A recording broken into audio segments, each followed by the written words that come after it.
So nag-rescue po tayo ng mga pusa. Paano po ito? Nanganak po yung dalawa.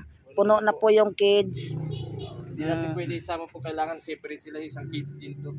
Dalawa pong pusa po dito ang nanganak. Yung isa nandoon sa malaking bahay. Yung isa naman nandito sa kubo-kubo. So ayan po yung location po, no. Baka mamaya po tataas po ang tubig na. Kawawa naman. Sila baka mamatay pa yung pusa kasi yung isang cage ko, 4 na pusa na kuha naman. Lalak ko pa. Isang cage naman 3 aso. So yung pwedeng isama, kailangan nakaseparate ko para sa safety ng mga So balikan na lang, schedule na lang po natin to para... So ayan po, no, balintong na po yung kanyang anak. Bibigyan po natin siya mamaya ng sapin para po sa kanya pong mga anak, at papakainin po natin sa mamaya. Pakainin na lang. Pagkatapos gutom na rin at lumapit na sa amin, hindi siya makatawid kasi tubig pa daw.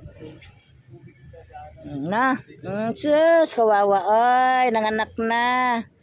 So ang kanya pong tutulugan po dito ng mga kuting, ang mga anak niya ay lupa rin nabasa rin ang lupa.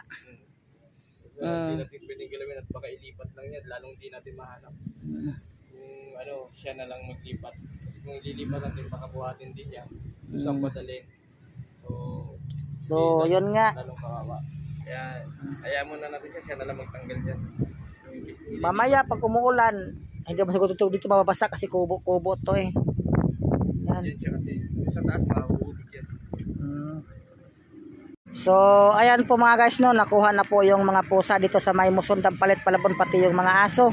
Kompleto na po, pero yung dalawa pong pusa may anak, kaya i-separate lang daw po muna, babalikan po ng rider. Sana po magkaroon po tayo ulit ng pantransport para po sa dalawang pusa nga nanganak. At umulan po ngayon ng malakas. Yan. Okay, maraming salamat po. God bless. Yan. So nanganak na po siya dito, no. Ayan po yung kubo at saka yung kawawa yung mga anak ko, nagtitiis lang din po sa basa. Kakaanak lang po niya. Ililipat naman niya. So paano ba ito? Isasama ba natin to or hindi? Ano ba ito? Dalawa po ang pusa po dito ng anak. Yung isa nandoon, ayan yung isa. Sa loob ng bahay. So paano ba ito? Alam kong masakit sa kalooban ninyo, pero ano kayang gagawin nito? Kasi kung kukunin ang nanay, paano yung mga anak? Pwede sanang kuhanin lahat. Ang problema, wala na tayong paglagyan.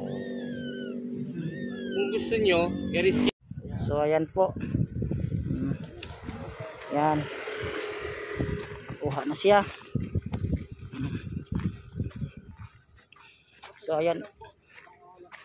Yan.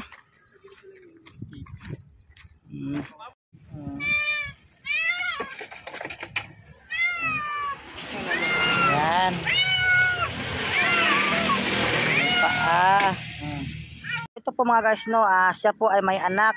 Hindi ko po alam kung saan po ang anak niya. Gusto namin po ito rin siyang i-rescue. Yan.